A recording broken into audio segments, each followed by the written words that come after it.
రేపే వస్తాడట ఆడు. అలాగా? అయ్యయ్యో ఇప్పుడు ఎట్లనే? కోటర్ దాకా ఇంట్లో పండాలి.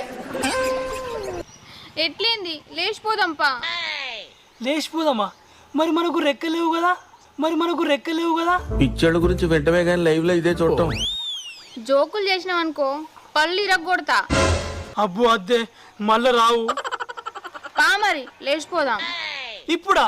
గప్పట్ల పైసలున్నాయి లేచిపోదాం రాయా అంటే రాకపోతుంది. ఇప్పుడు నా దగ్గర ₹1 లేవు గానే.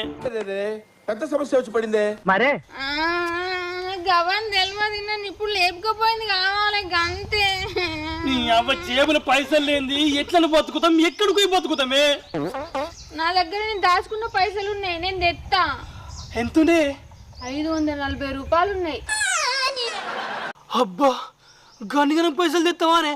ఆ పైసలు పట్టుకొని మనం లేచిపోంగా దొంగలింపుడు పడితే ఎట్లనే? ఓహోహోహో అలా అంటావా? ఏం కాదు, మనం లేచిపోయినాక నీ అకౌంట్లో వేద్దాం తీ. ఏంది ₹540? ఆ పైసలు ఎవరు ముక్కులో పెడతావే? చాలుతాయి అవి? చాలకుండా నువ్వు 500 తీసుకురా.